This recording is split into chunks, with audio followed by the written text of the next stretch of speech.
Hello, everybody. Welcome back to another episode of Bobcat Corner. This is episode number 89, and we're glad to have you guys back with us. This is the episode right after the green and white spring game that just took place on the 18th of April on a Saturday. And I'm joined by, always joined by my great co-host, Mike Coleman, co-founder of BobcatTech.com. By the way, you guys should check out that website. It's a great website for Bobcats related content.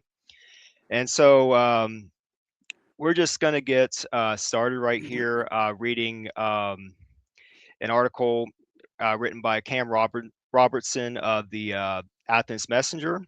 We'll do that in a minute. But how's it been going, Mike? Last couple of weeks, getting news and info related to the Ohio Bobcats and their sports programs.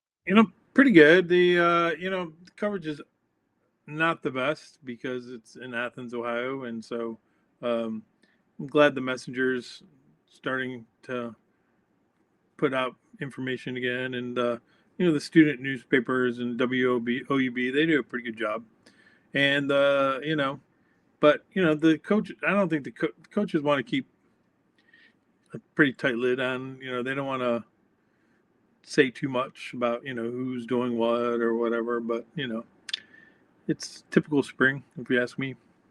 Yeah. So without further ado, let's share the screen here with this article written by Cam Robertson uh, of the Spring Game Notebook, Ohio's early standouts, quarterback battle, and much needed reps. This was posted on the day after the spring game, April 19th. And so let's begin here. With great weather in Athens on Saturday, football was back on Frank Stolage Field as fans were invited into Peden Stadium to watch the new look Bobcats in their spring game. With the public getting their first look at the Ohio football program under new head coach John Hauser, the team wrapped up its spring practice sessions with roughly 90 minutes of on field work on a beautiful Saturday afternoon. While the Bobcats didn't participate in a true game style atmosphere, they mixed in plenty of fun competition alongside some scrimmaging and live reps that gave an inside look into how the team is shaping up heading into voluntary summer workouts. The action provided fans his first look at some new faces, the on-field returns of those that Bobcat fans will be familiar with, and some early takeaways on some uncertain roles that will be ones to watch as the team progresses through the summer and into the fall. Here are some of the biggest takeaways from the Ohio spring game, and it goes on to talk about mainly here the quarterback competition. And we'll talk a little bit about this before we take a break from this. With Parker Navarro's graduation leaving Ohio with an opening at the quarterback position, fans got their first glimpse at the potential hierarchy amongst the Bobcats' signal callers.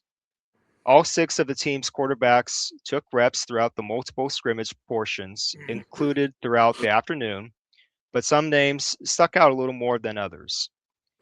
The quarterback who spent the most time on the field was Nick Paulos, a graduate student who spent the previous 2 years under Navarro as the team's primary backup. And we've seen that at times where Nick Paulos would come in and do mop-up duty after Navarro did his thing. The quarterback who spent, the veteran looked the part of a starter on Saturday, completing multiple touchdown drives and looking comfortable in the backfield. His spring performances have also put him in the driver's seat as things currently stand, with Hauser noting after the game that Paulos currently has a small lead over the other members of the room. Here's a quote. I think we have 3 or 4 guys that are competing. I think Nick's ahead of some of them right now coming out of this spring, he noted, of the position battle. But we've got some guys on his heels. And it goes on to say here, Hauser specifically mentioned both Matt Beza and Levi Davis as guys who could make up ground throughout summer workouts, with both of the newcomers just getting comfortable in the Ohio system. Beza is easily the most experienced quarterback of the bunch, with over 3,000 all-purpose yards and 27 total touchdowns last season at New Hampshire, while Davis enters his freshman season fresh off first-team All-State honors, where he led his team to a Division I state championship. And then to finish off here, Davis and redshirt freshman Hype Grand were the only Sioux players to join Paulos in shedding the non-contact jerseys during the latter portion of the afternoon, while Matthew Pappas and Jacob Winters also got a fair share of live reps. Okay, now taking a break from that article, from what you've heard, Mike, what are your thoughts on this quarterback battle so far? Well, I mean, I think after the transfer portal wrapped up and we signed everybody, I think people thought that Polos would Paulos, yeah. be the starter in Nebraska, and maybe someone else would potentially overtake him as the season went on. And it seems like you're still kind of talking about that. Like, not necessarily that someone's going to overtake him, but he might be the starter in Lincoln. So unless something happens in the fall camp, from what I saw, I didn't see too much of Veza, but from what I saw, Levi Davis, the kid's special. He's exciting. He's got the the pizzazz of a quarterback, kind of like we've seen the year with last couple of years with Navarro. But he's just freshman. In college, he should be playing running track right now. In high Yeah. school. So that would be putting a lot on him to play his true freshman year, but he's exciting to watch. And Hype Grand, similar. I think they could both use a little weight, a little strength to that. But Poulos, he looks great. Like, he looks comfortable, relaxed. He looks he's having fun. I thought when he got the playing time the last couple of years, he'd look rushed out there and not relaxed. And like he looks the part when he steps onto the field, and then panic here and there. So hopefully he's got that turned around, and his leadership and all that. And Veza's a wild card. Like, he's done it at the FCS level. He's won some games and put up some good stats. So and then Pappas was the backup in the bowl game. So like, they got a lot of, and Winters has been there. So they have a lot of quarterbacks. Like, it's not the situation where you're like, oh man, one of these guys really has to improve, which is like the competition should drive it forward, I would think. Yeah. So. Yeah. And just looking at the depth chart, you really can't go wrong with no matter what choice you make. Right. Polos, as we've been mentioning, he has the most experience out of any. He's had to come in after Parker Navarro did his thing, and the only question about Polos is that, can he carry that for an entire game? Can he do that for an entire game? Can he manage the entire game with the skill set that he has as a starting quarterback? And he does have the most knowledge of the playbook. So it doesn't surprise me that he would be QB1 going Right. into this. And And then, he's a giant compared to the other kids. oh Like, yeah, yeah. I mean 6'6". I mean 6.5 feet tall. I mean you He can't could say run. no to He that. reminds Yeah, me a little of one of the Rourkes, like the way he looks out there. He hasn't really put it out performance wise, but he's fast. He's pretty athletic. He's tall. He's got a good arm. He just hasn't had a whole lot of hasn't a whole lot of success. Some bright spots here and there when he's played, but there was a couple games where the Miami game 2 years ago, that wasn't a good game, and I don't know. It's just, he looks the part. I'm sure he's going to be much improved. So is that going to be enough for one of these young guys, a phenom? I don't know. It's not. I don't think it's a bad problem to have. Personally. no, no, and that's going to be a theme throughout this whole thing when talking about the whole team, especially at quarterback. It's like I get nothing but good feelings, even though we have to make decisions here and there about who's going to start where. Yeah, they're There's hard some, decisions. Like, some of these kids yeah, are going to be qualified, and with the transfer portal, you don't want to just like you don't want to and make someone mad, and then boom, then all of a sudden you don't have the depth. But the I think the cohesion of the group seems great. The attitude seems great from the body language that you see out there seems great. So it's exciting. Yeah. And we've had success. There's been times where we're like, oh, we don't have a quarterback since during the Solich years, and and a lot of those years, whoever comes out of it usually is, you know, who would have thought Nathan Rourke? Like he was kind of like a nobody Canadian who played at some JUCO, and who would have thought, Right. that he's, the potential Canadian League MVP, great career and stuff like that. And then his brother, with 49ers. So, it's exciting. I think, we kind of got it going. We got the program going. And I think one of these guys will step up. If a true freshman does play, like, they usually traditionally, if a true freshman quarterback going back to like Kareem Wilson or Dontrell Jackson, they usually end up having pretty good careers. So, Yeah. So yeah, in closing with this, it's it's going to be a decision that we'll make, but I'm going to be pretty comfortable with no matter who's there at quarterback one. I mean, I have a good feeling that whoever gets the job, has definitely earned it, and he's just going to run with it. I have that feeling. So continuing on with this article a little bit more, transfers taking their place. Ohio added a number of transfers in Hauser's first few months at the helm, and fans were treated to their first look at many of them on Saturday. Attacking the portal was the first hurdle for Hauser after his official hiring in December, and the head coach has been nothing but pleased with how that group has assimilated throughout spring ball. Quote, "The transfers have been amazing," he explained. "We always tell guys to be who they say they are. We have a lot of team first guys in that group. So they really bought into the culture and run with it. I couldn't be happier with how they've assimilated into our program." Yeah, and before I continue on there, that's something I've already noticed from what I've listened to, because I've listened to a couple of editions of the John Hauser show, listened to some interviews on Ohio Bobcats, their YouTube channel. yeah, they I had a get lot of that. interviews with the transfers, which Yeah, is cause it's kind of nice to hear from these guys, like yeah. why they chose Ohio. Yeah, I get that. I already get that feeling that, yeah, team first. And it's like, it seems like the guys are just already on the same page.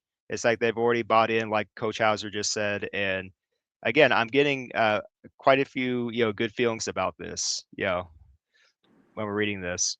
Yeah, So moving on here, among those new faces making a splash on Saturday was Preston Bowman, with the former Kentucky transfer showcasing his skills with 2 touchdowns during the scrimmage portion of play. The 5'11", 207-pound redshirt freshman wide receiver first scored on a double reverse play before adding his second score on a nearly 25-yard reception later on in the day. He will likely be one of the several transfers that have an opportunity to start when the team opens up the 2026 season at Nebraska in September. And I do get that feeling when I hear about Preston Bowman. He seems to be the guy who's going to be right there at the yeah, very top of the definitely looks the part. yeah, for wide receiver. Yeah, so definitely look out for him. And here's the part that I kind of got a chuckle out of: the positive kicking competition. One of the most well-documented struggles from last season's Bobcat team was in the kicking game, and fans will likely be hoping that's an area with improved play next season. Both Brack Peacock and newcomer Will, I hope I'm going to say his last name right, Will Harisco. Is that right, Mike? Your Yeah, guess is as good as mine. I'm not yeah, prepared. I'll be prepared y- next time. We'll know. yeah. Not I. Sometimes when I butcher these last Yeah, with names, these I'm like, yeah, I think it's like Czechoslovakian or Czechia. That's the kind of yeah. name that when you see that HR, Oh I yeah, think you got it right. I think it's sometimes a her. I don't know. yeah. We'll see. And And and by the it's way, there. It's on the web. It's on the OhioBobcats.com. I'm sure, but yeah. We'll be more prepared next time. Yeah, and by the way, Will, if you yourself happen to be watching this, I did not do this on purpose. I'm sorry about butchering your last name. So, Yeah. Brack Peacock and newcomer Will, Hurisco, put their legs on display Saturday with both guys putting together perfect days in both extra point and field goal practice. That job will likely be an open competition that is evaluated all throughout the offseason. The same success cannot be said for the rest of the Bobcats who took the chance to kick in a competition to cash in from short range. No other Ohio player or coach could connect, despite a series of hilarious attempts from the likes of Ike Ackerman, passing game coordinator Kyle Obley, and director of player development D'Angelo Smith. Okay, got a chuckle out of that one. Anyway, moving on, stocked at skill positions. It's no secret that there's been plenty of turnover for the Ohio offense, particularly at the skill positions, with the losses of players such as C.A. Bangura, Chase Hendricks, and Mason Williams. One of the bigger questions will be who steps up for the Bobcats when the season rolls around. Hauser, as he emphasized on Saturday, is not worried about the answer to that question. He believes that both the running back and the wide receiver rooms are full of players pushing to step up and contribute. And we're going to put a pause right there for the article because I've also read stuff on bobcatattack.com, the message boards. One comment mentioned this, that we have depth at our running back room and wide receiver room, and that good plays were made in the spring game. So from what you gather, Mike, what are your feelings on the wide receiver room, the tight ends room, and the running back room? What do you think's going on there? Yeah. Again, it's not like you have a guy like Bangura or the year before, but um, you're not necessarily having a guy like come in that's your heads and tails above the rest. So um, but I think they're all Brune played well last year. He there was a couple runs that when he got the ball, you'd see like maybe he should have got a bigger play out of that. Just a little speed, a little burst. So he needs to get a little better, and then Rosa battled some injuries and fell down the depth chart a little bit. So none of these guys are perfect. We'll see if one of the younger guys comes out. I think it'll be a little committee action at first, and then we will judge all these guys based really on how the offensive line plays. That's Yeah, my prediction. Like if the offensive line comes through, we're gonna, you know, be having a good year offensively, putting up some points. yeah, And that's a and question mark too. So yeah, the whole and offense. so I mean, you have one returning starter, one. oh yeah, But that's the portal era. Like who knows? Like look what other teams have done with completely new teams. Just like it's not always bad. yeah. You can count the number of teams, both Group of Six and Power Four, that they've had like such a complete turnover for roster talent, losing like most of their starters from one year to the next, and then they just keep plugging and playing along like they didn't lose anybody. They're still a Yeah. good team next year, so that could easily be us for this upcoming year. Yeah. Like I said, I keep getting good feelings about the talent that I, we've I acquired. really, I Yeah, really like our offensive line. Like I think with some of the younger guys that are waited their turn are gonna, play pretty well. Some of the newer guys just seem like they seem to go for like kind of a medium sized guy who's really athletic, can do multiple blocking schemes. Uh, can do some zone blocking, can do some, so they're not necessarily like a systems kind of guy kids, you know what I mean? So it's not like we're running like the old days, like a triple option blocker, who needs to be smaller and quicker. So these, it's we're not going to get the 6'7", 330 pound, guy all the time. We have, Austin Pleasant's in the NFL, you know, we have gotten those guys, but it seems to me like we just get these versatile linemen who just have to play really hard and play really well. And I think we got a lot of them, out there that can do it. Yeah. And continuing on with this article, a little bit more here, skipping on ahead a little bit. The wide receivers also made several nice grabs, highlighted by Bowman and redshirt sophomore Riley Neer. Dom Dord, that's a familiar name, will be the team's only returning starter, like you said, while veterans Delaney Crawford and Blake Guffey are also looking to carve out a role. Ohio will also be eagerly awaiting the return of Max Rodarte and Ian Versteeg in the summer from injury. Yeah, that's another part of this about the wide receiver position, Yeah. not just Bowman, but a lot of people would forget that Max Rodarte got injured last year, and he's Sure. coming back. Yeah, He when played he does great get against cleared from West injury. Virginia. Yeah, Like when they had Hendricks and him out there, they were like, they were. He was making some great catches, and you know, he's a great player, great athlete.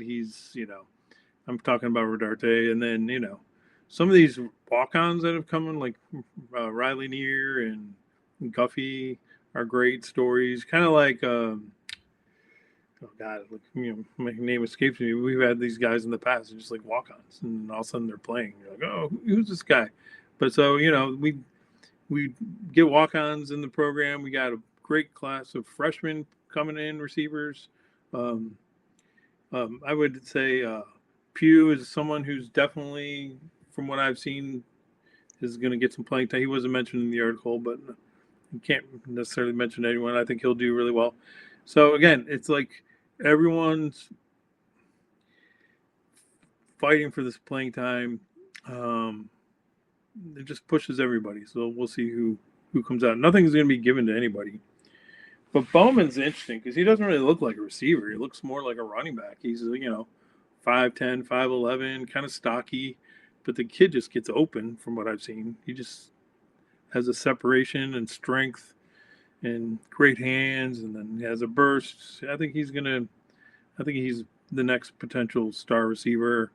Um, we've had a couple kids who were pretty good that were hurt last year that'll probably be coming back. So again, I think we'll not too worried about it. Can you get the the you know the timing with the quarterbacks?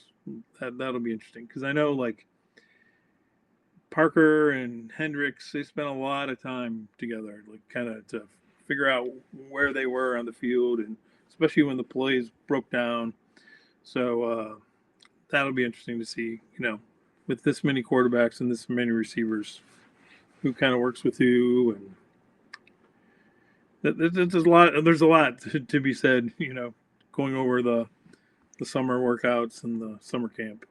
yeah, yeah. And one more thing about Bowman is that there had to be something that the Kentucky Wildcats saw in him to originally get him. And so, for whatever reason, he didn't get to play all that much at all for Kentucky last year. But the potential is there. There's something that when you read through his stats, it's like there's something there with this guy with this skill set. Yeah, I So mean, I just think he was a redshirt like anyone who redshirt, and then they lost their coach. So sometimes a new coach comes in, and then all of a sudden you're getting like 3 or 4 more guys in the portal, and you're thinking you're going to get recruited over, and you're not this coach's guy, and so sure, go somewhere where you can play. yep. So we're going to take a short mini break before we resume this article and wrap it up. So we'll be right back in just a minute. If you like this video, please give it a thumbs up, smash the like button, and feel free to share it with others so that they can see it too.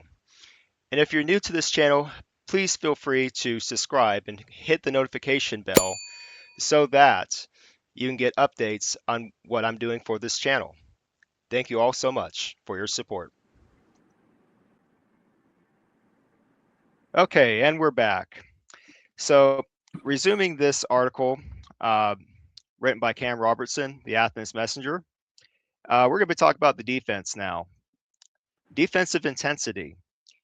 The biggest emphasis for Hauser and his staff across spring practice sessions was the ability to get in live reps. And he did talk about this quite a bit in interviews. With plenty of fresh faces on both sides of the ball, along with guys looking to increase their roles, the biggest improvements were set to come from getting out and competing. Some of Ohio's most competitive names were not suited up on Saturday, with defensive leaders such as DJ Walker, Michael Monar, and Jack Freeze still nursing various injuries. But that hasn't stopped the vaunted Ohio defense from impressing their head coach. My wife's just giving me draft information right now. Oh, it's okay. Okay, I didn't know what that was. We all wanted the Browns to draft Carnell Tate, but Chad Brinker and the Tennessee Titans drafted him. Okay. So everyone in Cleveland is a little on edge right now. Okay. Okay, that's okay. It's all going on right now. So okay. But that hasn't stopped the vaunted Ohio defense from impressing their head coach, who believes his background as the program's defensive coordinator may have led to the team's most physical spring sessions in recent memory. Quote, I love the intensity, the focus, and the attitude that they play with. We had a really physical spring, maybe because I'm a defensive guy, but it was definitely more physical than we've had. Hauser commented when asked about the defense. They've embraced that, which is a good thing. And we're at the end of this article. The first year head coach is more than ready to welcome those veterans back into the fold on the field, but he's welcomed their coaching and communication from the sidelines and helping develop some of the newer faces on that side of the ball as the team hopes to once again have a dangerous defensive unit. And that was the article. I'm going to get that out of the way. Yeah, that was the article. I will link that in the description box below so you guys can reread that at any point. So, with the defensive side of the ball, Mike, what are your thoughts on that? Because we do have some returning talent on the defensive side of the ball. Sure, yeah, like front seven, a lot of players back, so several starters. Um, we have two linebackers, sometimes three, but three starters there. We have a couple young good. I mean, that's not a question mark. The front seven, like that's the strength for you know. Other years we lost everyone in the portal, and this year we just. I mean, I know we lost some guys, but if you look at the PFF ratings and stuff, we didn't even lose maybe the best guys. So we got guys coming back maybe a little better size, and um, I think the other defensive tackle, whoever will ever take over for Pius Ajugo, like that's kind of a question mark. But there's guys in the mix, and there's good rush edgers, edge rushers. I got the draft going on. I'm like, It's okay. losing my mind. But yeah, so it's not a question mark. Charlie Christopher, Freeze, Molnar, this beast. Can't wait. But yeah, I mean, a lot of times you can, if you can get pressure on a quarterback with four guys, then your secondary is going to have a good year, even if you put in a few new faces. And from what I see, these dudes are the new guys are just flying to the ball. Same guys we were talking about. Some of the younger guys, Bobby Miller, you're starting to see them in highlights.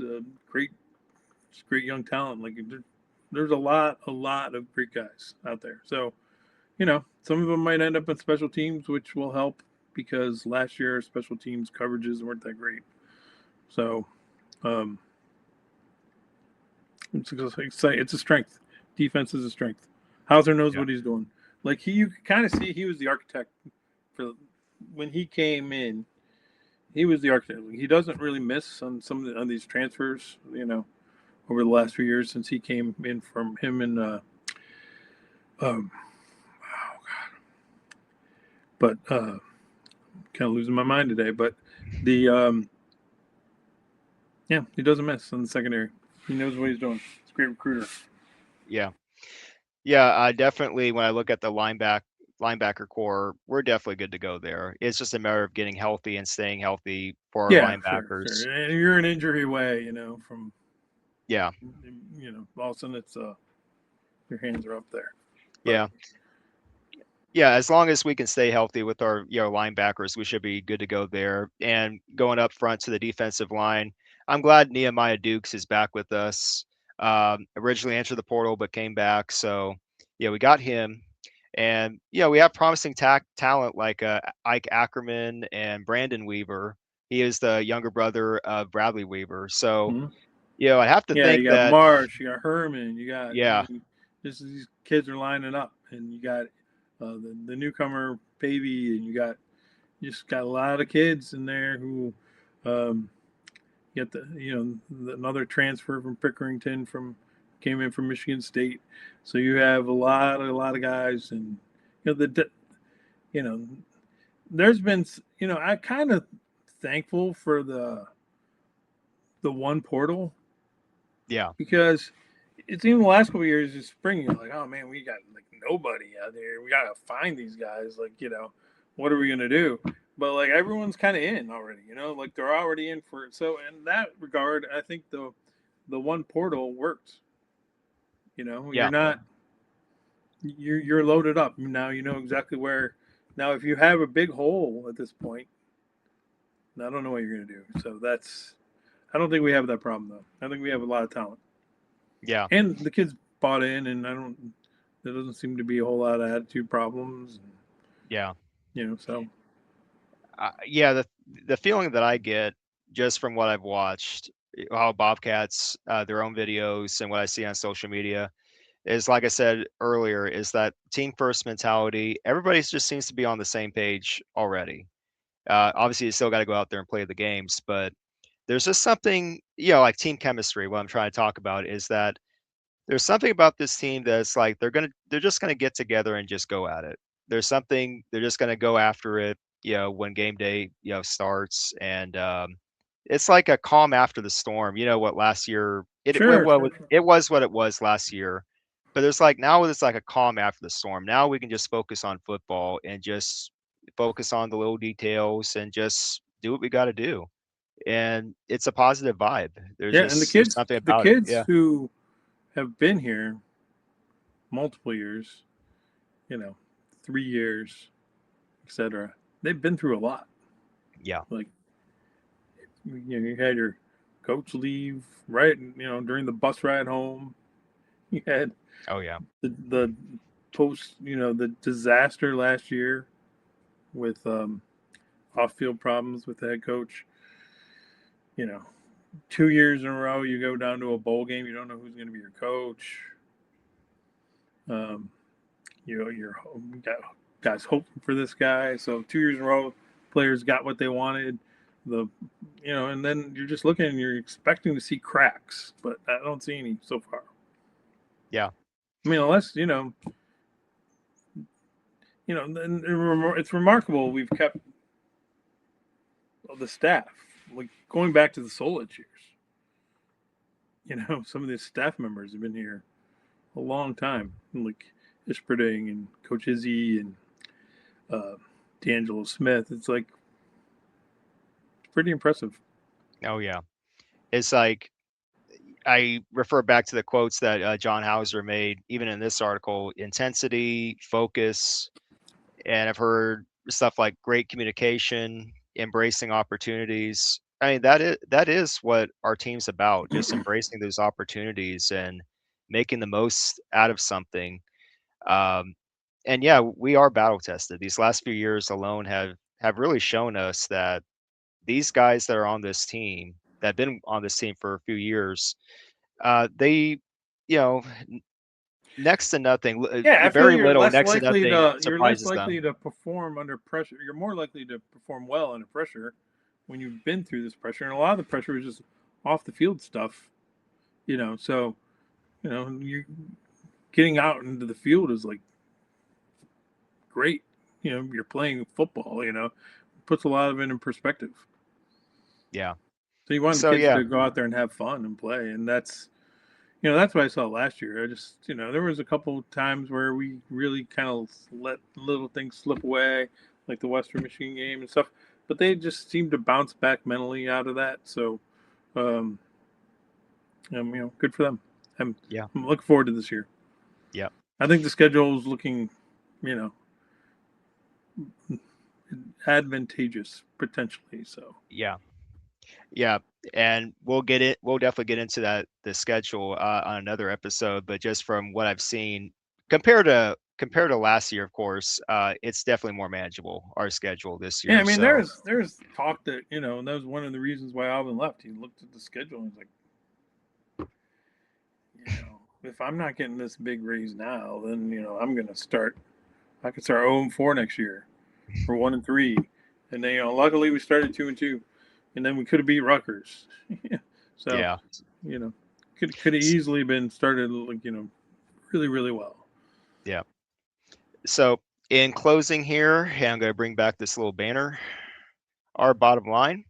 So in your words, Mike Coleman, what are your thoughts about the spring game as a whole? Not just what the players did, but anything else that caught your attention. Um, just the the love of the game. Like that's what I see in our team is a lot of kids. They say it after every game. We love football. We love football. That's kind of what I see. Like they love football. So that's what you want to see. I think in today's NIL world, you see a lot of the greed and this and that, but somehow we put on a product on the field of a bunch of kids who, when the game starts, they love football. And so, then that goes into a love of each other and your coaches and your university. So that's why I'm a proud, alumni, and I've loved the last few years. They're kind of like, not,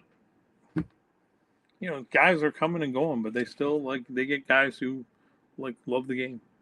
Yeah, yeah, and on my end, from what I've gathered, from what I've seen, there's just this sense of coming together, being together, and just doing all this for the team first mentality. I mean, we've said this a few times already in this episode, but these guys, they've bought in. They don't just look at, they're actually acting that way, that they bought into the program already, and that they're just going to move ahead with the plan in place by Coach Hauser and the coaching staff. So I get nothing but positive vibes when I watch clips, when I see social media posts by the Bobcats about, oh, look what these guys did over here making plays in the spring game. It puts a smile on my face. Yep. It's just something that you can look back and say, yeah, those guys started getting something going even then in the spring game.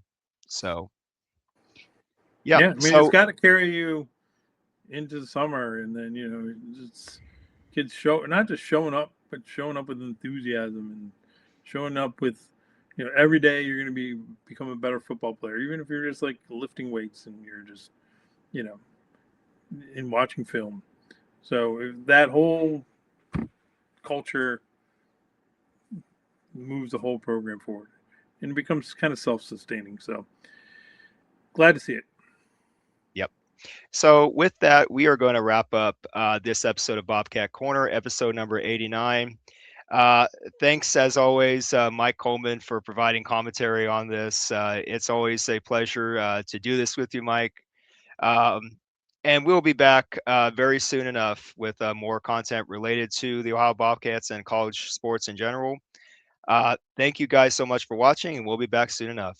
All Take right. care, See guys. you. Bye.